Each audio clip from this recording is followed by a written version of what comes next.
श्रीमान रणछोड़भाई फळदू, राष्ट्रीय महामंत्री અને આજ ચૂંટણીના ઇન્ચાર્જ શ્રીમાન થાવરચંદજી ગેહલોત, ગુજરાતના પ્રભારી અને આ ચૂંટણીના સહ ઇન્ચાર્જ શ્રી ઓમજી માથુર, राष्ट्रीय महामंत्री श्री अमितभाई शाह, श्री पुरुषोत्तम भाई रूपाला, श्रीमान वी सतीश जी, सर्वमान्य धारासभ्यश्रीओ, सौ कार्यकर्ता भाइयों ने बहनों, सरकार तरीके मैं राजीनामું આપી દીધું છે, એટલે હવે હું પૂર્વ મુખ્યમંત્રી છું.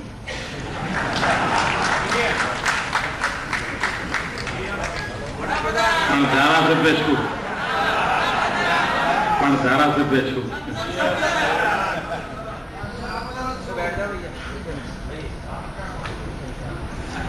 4609 દિવસ गुजरात की सेवा करवा माटे मुख्यमंत्री तरीके मैंने अवसर दिया. गुजरात में सौथी लांबो समय मुख्यमंत्री तरीके काम करवानुं सौभाग्य मळ्युं. 4 वार मुख्यमंत्री बनवानो अवसर मळ्यो. आजना राजकीय स्पर्धा वातावरण में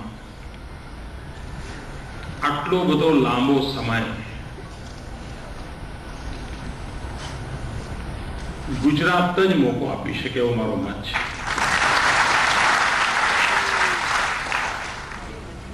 एवो व्यक्ति कि जेनी कोई जाति नहीं, एवो व्यक्ति कि जेनु कोई पारिवारिक राजकीय बैकग्राउंड नहीं, एवो व्यक्ति कि जेने भूतकाळनी कोई चूंटणीनो अनुभव नहीं, वहीवटनो अनुभव नहीं, अने छतांय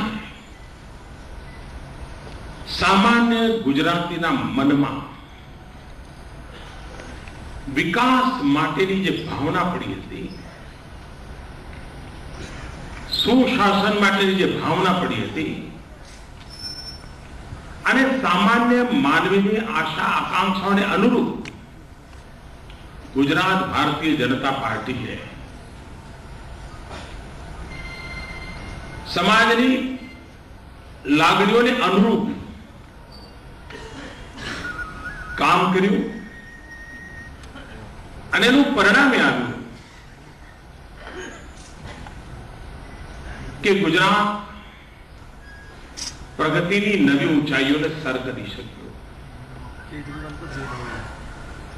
મને બરાબર યાદ છે કે પહેલા મારા રૂપાલાજી બહુ સરસ વર્ણન કરતા હોય છે કે જાન જવાની હોય તો ફોન કરીને પૂછે કર્ફ્યુ બરફ્યુ તો નથી ને, એવું હતું પહેલા. એના સિવાય પણ કેટલા બધા આંદોલનો ચાલતા હોય, છાપામાં મોટા ભાગે છેલ્લું પાનું પોલીસ લાઠીચાર્જ કરતું હોય, લોકો ભાગતા હોય ને સરકાર બહુ ક્રૂર છે, એવા જ બધા સમાચારોથી ભરેલું રહેતું. वर्तमान में जो गुजरात की पुलिस है एने जो कोई मोटू आंदोलन हेन्डल करवानुं आवे तो कदाच तकलीफ पड़ी जाए. टेव ज नथी रही. कोई मोटू आंदोलन नहीं, क्यारे कोई गोळीबार नहीं, क्यारे कोई लाठीचार्ज नहीं, कोई टीयर गैस नहीं. सामान्य मानवी में संतोषनो भाव पड्यो होय अने भले कदाच रही गयो हशे पण थशे एवो विश्वास पड्यो होय तो ज आ स्थिति पैदा थती होय छे. हूँ नहीं जानतो कि राजकीय निरीक्षकों आ बधुं मूल्यांकन करवा माटेनुं आज एमनी पासे सामर्थ्य छे के केम, पण समयांतरे एनो जरूर मूल्यांकन थशे एवो मने पूरो विश्वास छे.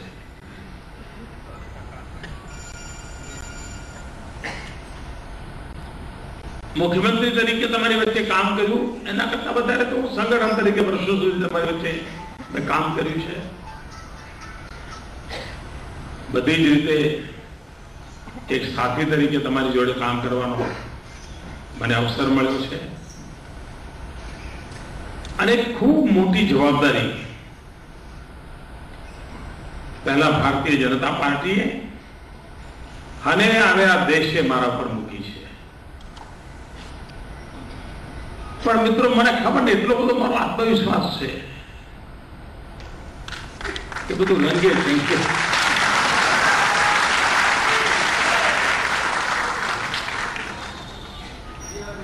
મને ઘણા લોકો પૂછે સાહેબ ખરેખર તમને આમ નિરાતે ઊંઘ આવે છે કોઈ વાર આવે છે? ચૂંટણીમાં મને પૂછતા સાહેબ આટલું બધું દોડીને આવો છો તો તમને મિત્રો જાણીને આનંદ થશે કે મેં મુખ્યમંત્રી પદનું રાજીનામું આપ્યું એ પળ સુધીની એક પણ ફાઇલ પેન્ડિંગ નથી.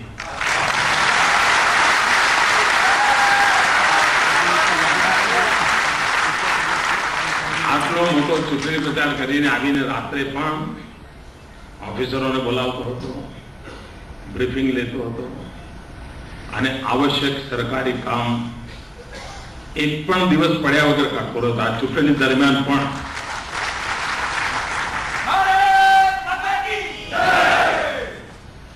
આવું એટલા માટે નથી કહેતો કે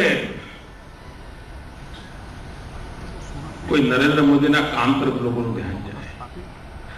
આવું એટલા માટે કહું છું કે સામાન્યમાં સામાન્ય કાર્યકર્તા પણ જો પરિશ્રમની પરાકાષ્ઠા કરે ઉગી નીકળે જ.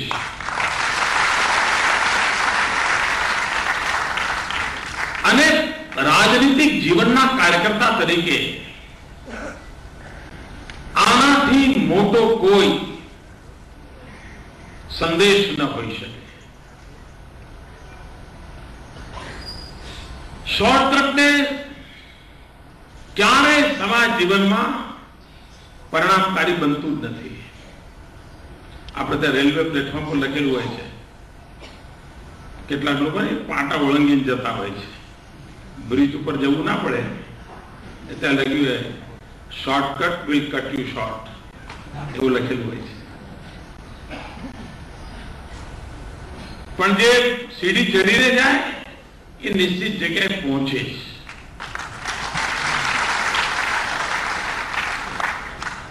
અને સમાજ પણ આ બધું જોતો હોય છે. અને હું માનું છું કે જે વ્યક્તિના વિરુદ્ધમાં,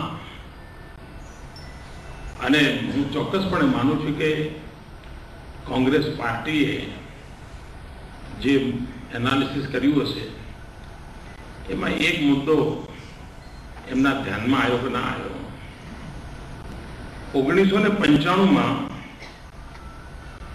આપણી પાર્ટીની આંતરિક સ્થિતિના કારણે મારે ગુજરાત છોડવું પડેલું 95 થી 2001. ત્યારે કોંગ્રેસના લોકો ખૂબ ખુશ હતા, એટલો બધો એમને આનંદ હતો. હાઈશ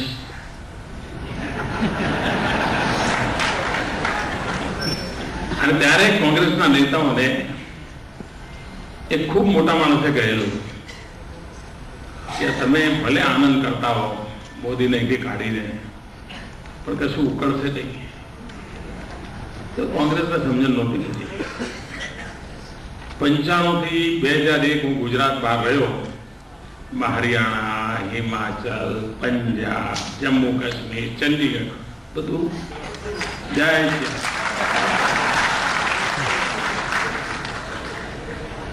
એવું જ પાછું આપણે અમિતભાઈ ઉપર કર્યું.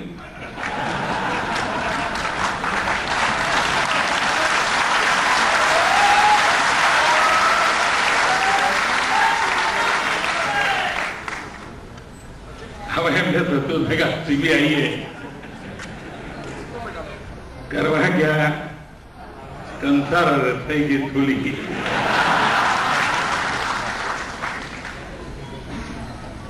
માથું ઊંધું મૂકીને રમતા હતા. અમિતભાઈ નો લાભ આપે અમિતજીનો ફોટો જોશે ને સાહેબ,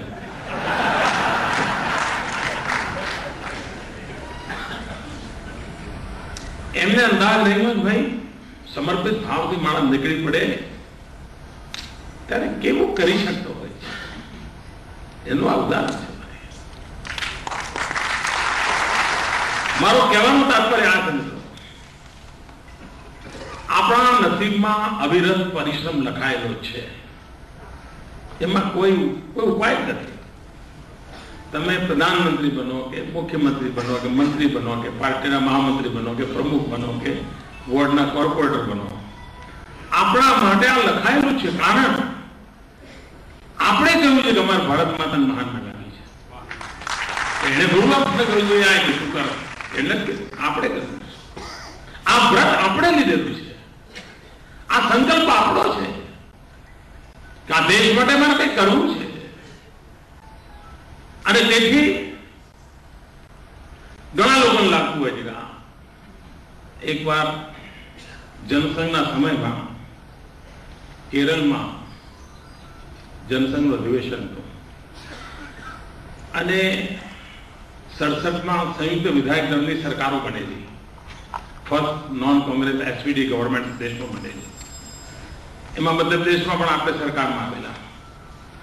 એ વખતે પહેલી વાર દેશના મીડિયાનું જનસંઘ તરફ ધ્યાન ગયેલું. 52 થી 67 સુધી બહુ આમ ચાલે છે એક પાર્ટી એમ કે એવી સ્થિતિ હતી. કોઈ જ્યોતિસંઘના કાર્યક્રમમાં આવે તો એને સમજણ નહોતી પડતી જ્યોતિસંઘ બોલું જનસંઘ બોલું. એક ઐતિહાસિક ઘટના મારે જે કહેવી નથી, પણ એક બહુ મોટા નેતા આવેલા જ્યોતિસંઘના કાર્યક્રમમાં. એમના મગજમાં શ્યામાપ્રસાદ મુખર્જી એટલે બધું હોવાના કારણે જનસંઘ ભરાઈ ગયેલું. તો જ્યોતિસંઘના કાર્યક્રમમાં એ જનસંઘ બોલતા હતા. પણ 67 ની અંદર જનસંઘના પ્રમુખ નક્કી કરવાના હતા અને એ દિવસોમાં છાપામાં એટલી બધી સ્ટોરી, જેમ તમે જોયું હશે અત્યારે બધા મીડિયાના લોકોએ લગભગ 8-10 કેબિનેટ બનાવી દીધી દિલ્હીમાં. દરેક ચેનલની જુદી કેબિનેટ. બોલો, હજુ નરેન્દ્ર મોદી બનાવી જ નથી. એક ન્યૂઝ ચેનલમાં ડિપાર્ટમેન્ટ પણ વહેંચી દીધા છે, બીજા ડિપાર્ટમેન્ટ પછી આને એક ડિપાર્ટમેન્ટ આપ્યું જોઈએ, બીજું આપી દીધું. બધાનું ભેગું કરી તો સાચું પડશે કેમ, મને પ્રશ્ન છે. એટલા બધા મંત્રીઓ જાહેર કરી દીધા છે આપણે, એટલા બધા ડિપાર્ટમેન્ટ આપી દે, પાછા ડિપાર્ટમેન્ટ આપવાના કારણો આપી દીધા થાય. એટલે હવે આપણે કામ બહુ ઓછું લેવું છે. ખાલી એમ કહેવાનું કોપી મોકલી આપજો. એ સમયમાં પણ 67 ની વાત કરું છું, જનસંઘના અધ્યક્ષ કોણ થશે એ દેશના ન્યૂઝપેપરમાં પહેલા પાના પર આવતો, અને પછી ફલાણાનું ગ્રુપ ને ઠીકણાનું ગ્રુપ ને હવે આમ થશે. અને આપણા લોકોને પણ મજા આવતી હતી, પબ્લિસિટી મળે, ફોટો છપાય, નામ છપાય, આનંદ આવતો. અને શાંતિથી અધ્યક્ષ નવા બની ગયા, પંડિત દીનદયાળ ઉપાધ્યાયજીને વખતે અધ્યક્ષ બનાવેલા. લોકો કે આ ખરું છે તમારું એમને થઈ જાય છે. ભાઈઓ બહેનો, આ પાર્ટીને સંસ્કાર સરિતાયેલી છે કે એ જમાનાથી લઈને આજ સુધી એ જ રીતે સર્વસંમતિના ભાવથી આ એની તાકાત જુઓ તમે, આ પાર્ટીની સંસ્કાર સરિતા જુઓ. ભાઈ પેઢીઓ બદલાઈ ગઈ પણ સંસ્કાર ના બદલા. ઉપરથી સંસ્કાર દ્રઢ થયા. એ વખતે તો કદાચ રાજકીય કાપાકાપીની સ્પર્ધા નહોતી. આજે તો એની સંભાવનાઓ રાજકારણમાં સ્વાભાવિક હોય, તેમ છતાંય આ પક્ષ સર્વસંમતિથી નિર્ણય કરે છે એ આ પક્ષની મોટામાં મોટી તાકાત છે. આજે જે ધારાસભ્ય મિત્રોએ પોતાના જે નવા નેતા છૂટ્યા છે, કારણ હું પણ આજે ધારાસભ્ય તો છું, આજે સાંજ પછી ધારાસભ્ય નહીં હો તો મને પણ નવા નેતા ચૂંટવાનું સૌભાગ્ય મળ્યું છે. પહેલી વાર ગુજરાતને મહિલા મુખ્યમંત્રી મળી છે.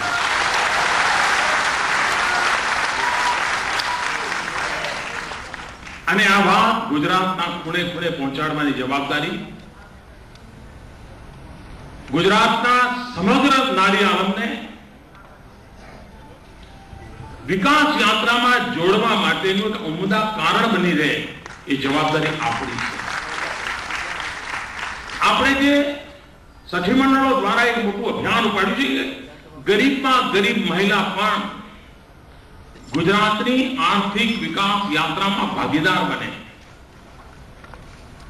જેટલા વધારે પ્રમાણમાં મહિલાઓ આર્થિક પ્રવૃત્તિમાં ભાગીદાર બનશે એટલી ગુજરાતની વિકાસ યાત્રાને ઝડપ મળવાની છે.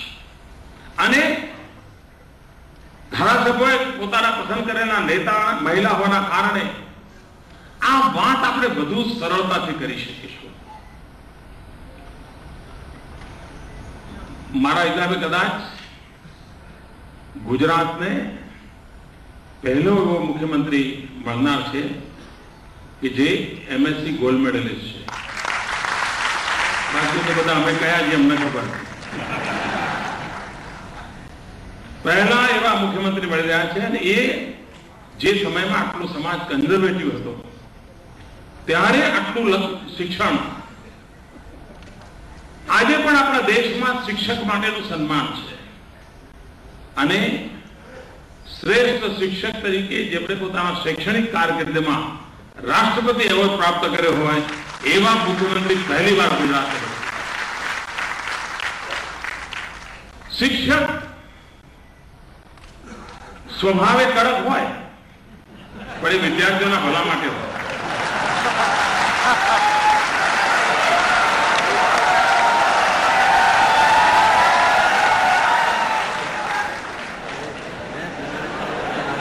અને પાકા ઘડે તો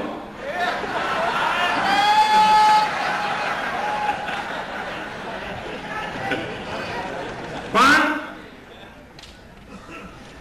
વર્તમાનમાં સળંગ વધુમાં વધુ સમય મંત્રી પદે કામ કર્યું હોય એવા આનંદીબેન સિનિયર મોસ્ટ મંત્રી, કોઈ પણ બ્રેક વગર લગભગ 16-17 વર્ષથી મંત્રી તરીકેનો અનુભવ છે, જે આપણી આખી ટીમમાં બીજા નહીં, દરેકને કહીને કે બ્રેક આવ્યો. આ એક મોટું એનું જમા પાસું છે. લગભગ 10 મંત્રાલય ઉત્તમ રીતે ચલાવે છે.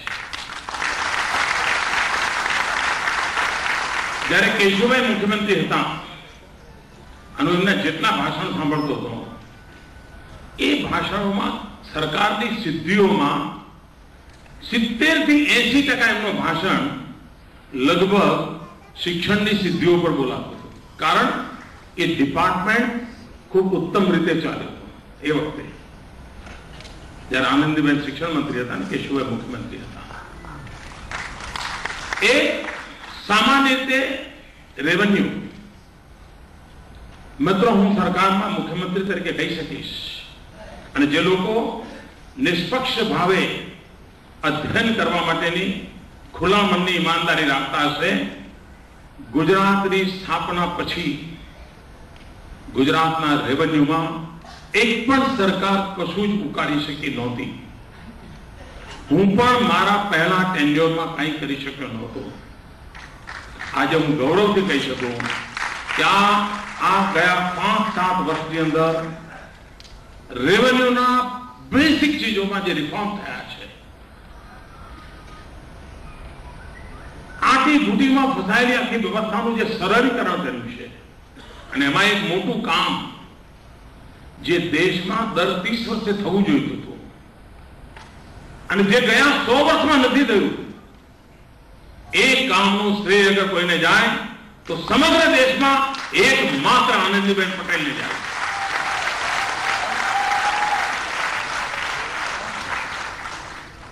ગુજરાતને એક શિક્ષક મન, અને હું હંમેશા માનું છું કે આજે પણ શિક્ષક મન એક એવો વર્ગ છે જેનો આદર સ્વાભાવિક બધા કરતા હોય છે, એવું એક શિક્ષક મન, અને જેને વહીવટનો આવો પ્રગાઢ અનુભવ અને મહિલા હોવાના કારણે ગુજરાતના સામાન્ય પ્રકૃતિને અનુકૂળ એવા એક શ્રેષ્ઠ મુખ્યમંત્રી પુરવાર થશે એવો ઉત્તમ નિર્ણય તમે સૌ ધારાસભ્યોએ કર્યો. ગુજરાતની પ્રગતિ એ ક્યારે રોકાવાની નથી મિત્રો. કારણ અને જે લોકો ધારાસભ્યો છે એમને ખબર છે કે 2007 પછી ધારાસભ્યોની મિટિંગમાં મેં એક જ વાત કરી છે, સંગઠનની મિટિંગમાં એક જ વાત કરી છે, અને જેને માટે રૂપાલાજી જ્યારે અધ્યક્ષ હતા ત્યારે અને ત્યાર પછી આરસી મારી એ વાતને પકડીને એટલી બધી આગળ ધપાવી છે. અને એ વાત હું કહેતો રહ્યો છું કે મારે આગામી 20 વર્ષ માટેનું નેતૃત્વ તૈયાર કરીને જવું છે. આગામી 20 વર્ષ માટેનું નેતૃત્વ. અને આ બેઠેલા ધારાસભ્યોમાં, આપણા મેયરોમાં, આપણા જિલ્લા પંચાયતોના અધ્યક્ષોમાં, આપણા તાલુકા પંચાયતના અધ્યક્ષોમાં, આપણા નગરપાલિકાના અધ્યક્ષોમાં, આપણા સંગઠનના તાલુકા જિલ્લા કક્ષાના અધ્યક્ષ મહામંત્રીઓમાં આ સામર્થ્ય પડ્યું છે.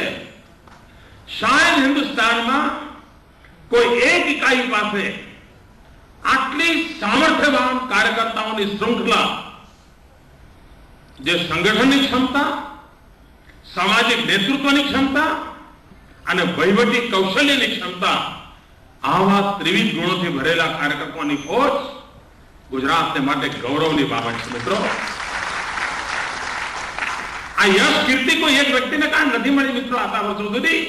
ભલે કદાચ મારા ખાતામાં બધું જમા થયું, મારી વાહવાઈ થઈ ગઈ હશે, પરંતુ આ યશ કીર્તિ કોઈ નરેન્દ્ર મોદીની છે નહીં. આ હજારો લાખો કાર્યકર્તાઓની ક્ષમતા, સમર્પણ એનું પરિણામ.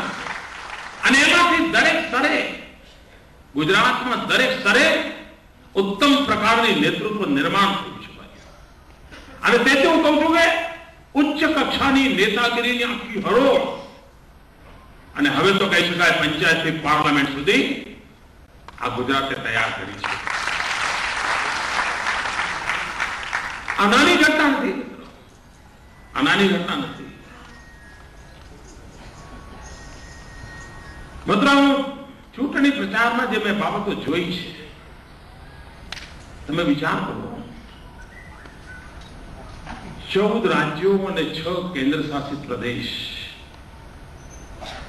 20 સંપૂર્ણપણે કોંગ્રેસ મુક્ત થઈ ગયા.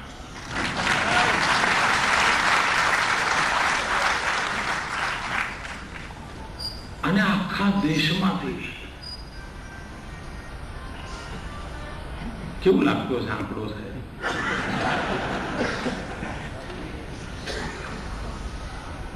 અને બીજી બાજુ દેશે ભારતીય જનતા પાર્ટીમાં જે ભરોસો મૂક્યો છે. મિત્રો આ ઘટના નાની નથી. હું જે 15 સપ્ટેમ્બરથી નીકળ્યો છું, 10 મે સુધી અખંડ રીતે પ્રવાસ કર્યો છે. અને જે લોકો આવતા હતા કાર્યક્રમમાં,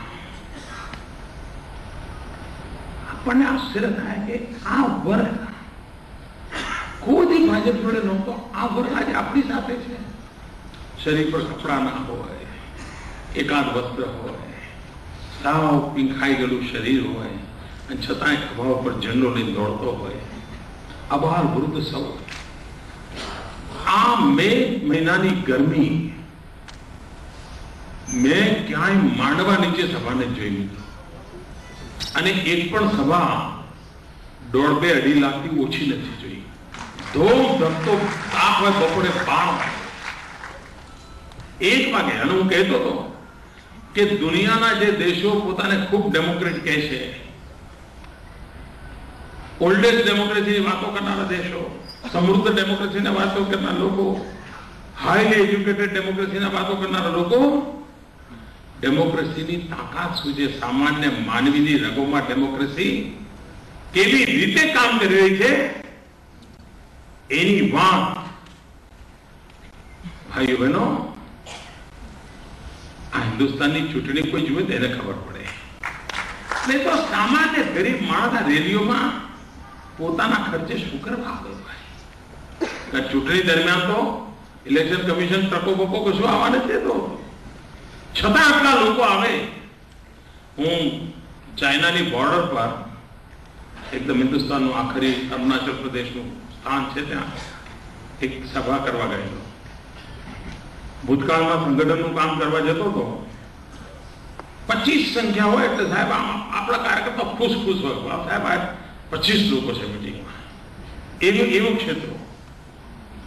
એકવાર હું સભા કરવા ગયો, મારો અંદાજ 50,000 કરતા વધારે લોકો છે, દુર્ગમ, ત્યાં કોઈ જનસંખ્યા પણ નથી. એટલે મારા માટે આશ્ચર્ય હતું, ભાઈ આ તો કે સાહેબ 48-60 કલાકથી આ પર્વતોમાંથી ચાલીને લોકો આવે છે, હિમાલયના પહાડોમાં ચાલીને આવેલા લોકો.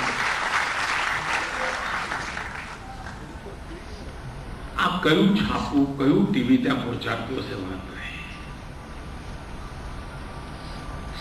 સામાન્ય માણસ આપણે ત્યાં જેમ શબ્દ છે લાકડીઓ તાર, આ દેશમાં હૃદયની ભાષાથી આખી ચૂંટણી લડાડી છે ભાઈ.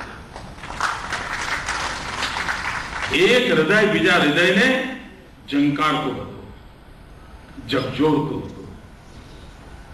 હું નથી માનતો હિન્દુસ્તાનના પોલિટિકલ પંડિતો આખા આ સ્પીયરને પકડી શકશે, એના પરિવારને પકડી શકે, હું નથી માનતો. કાલે રાષ્ટ્રપતિજીને જયારે હું મળવા ગયો હતો ત્યારે ખાસી વાર નિરાશ બધી ઘણી બધી વાતો થઈ. આજકાલ મને એક વિષયની જિજ્ઞાસા જાણવાની ઘણા બધાની મિત્રોની ઈચ્છા હોય છે. આ 3D ટેકનોલોજી ગુજરાતમાં તો આપણે બધા અનુભવી છે, એટલે આપણને બહુ આમ 3D એટલે આપણે તો કરતા થાય એવું લાગે, પણ દેશ માટે નવી બાબત હતી. અને પછી તો એક સ્થિતિ એવી આવી કે સાહેબ અમારા મોદી સાહેબ નથી જોઈતા, 3D આપો. કેવી સ્થિતિ આવી ગઈ? કારણ ખૂબ સિક્યુરિટી નહીં, પોલીસ વાળા નહીં, કશું નહીં, સાહેબ નામ નિકટથી જોવાય. મેં પૂછ્યું શું કરવા, તો કે સાહેબ તમે પાસે હો ને એવું લાગે છે કે ઉભા રહીને અમે ફોટા પડાવતા હતા. 3D ચાલતું કે કોઈ પોલીસ વાળો અમને રોકતો નહોતો. ટેકનોલોજીનો આટલો મોટો ઉપયોગ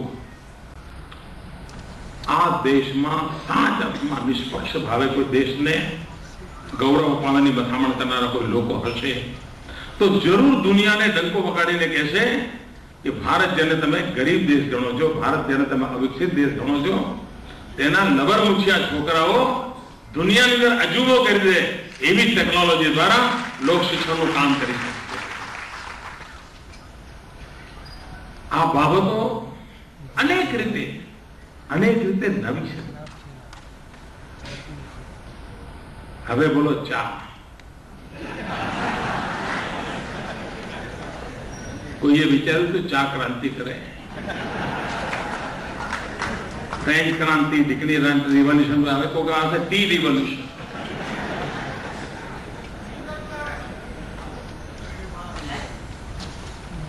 જેમ કોંગ્રેસના મિત્રોએ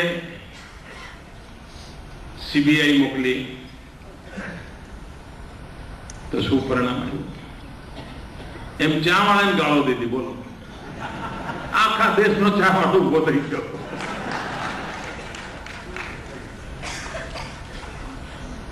સ્વાભિમાન એક મોટી તાકાત હોય છે, સ્વાભિમાનનું એક સામર્થ્ય હોય છે. અને ગરીબમાં ગરીબ માણસમાં સ્વાભિમાન એની તીવ્રતમ અવસ્થામાં હોય છે.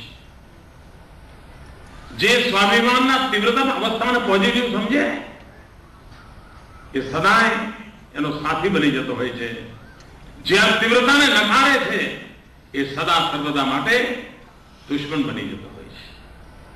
અને આ ચૂંટણીમાં આવી અનેક બાબતો હતી જે નજરે ચડી છે. ભાઈઓ બહેનો, આજે ગુજરાત વિધાનસભાની ઘટના એટલા માટે નહીં કે નરેન્દ્ર મોદીની વિદાય થઈ, આખા દેશ માટે આ એક ઉદાહરણરૂપ ઘટના છે. આવી ઉદાહરણરૂપ ઘટના દેશના લોકોએ ચર્ચવી ચિંતા કરવી પડે એવી ઘટના છે ભાઈ. કે જ્યાં હજુ તો 10 દિવસ પહેલા ગળા કાપ યુદ્ધ ચાલતું હતું અને આજે દેશ, સમાજ, ગુજરાતમાં ચિંતા કરવા માટે થઈને એકત્ર આવીને એક નિર્ણય થતો. તો હું નથી જાણતો કે આ બધી ઘટનાઓને કેવા રૂપમાં, કેવા સ્વરૂપમાં પકડી શકશે લોકો, પણ આ બધી સમાજ જીવનના મોટા વળાંકો છે. એ વળાંકોનું કામ ગુજરાતે કર્યું છે. ભાઈઓ બહેનો, આવતીકાલે નવી સરકાર બનશે. ખૂબ લાંબા સમય પછી મને 2-3 દાડા સરકાર વગરનો સમય મળશે.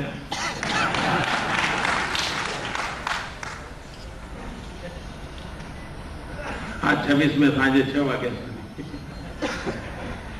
કાલની સૂચનાઓ અહીંયા જ આપવાના છે ને બધા આપી દીધી. શું છે, કેટલા વાગે છે?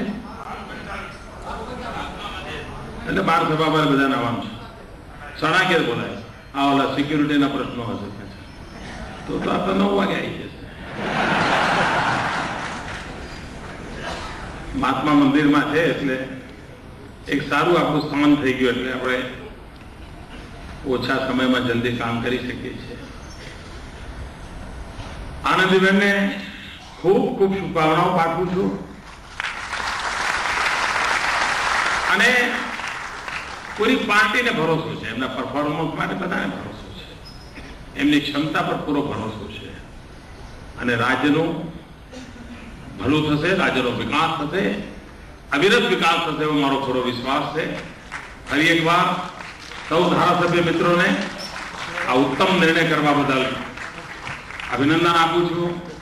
ગુજરાત ભારતીય જનતા પાર્ટીના વરિષ્ઠ નેતાઓની જે દૂરદર્શિતા છે એ પણ અભિનંદનને પાત્ર છે અને આ જ નેતૃત્વ ગુજરાતને સદા સર્વદા ઉપર લેતું જશે.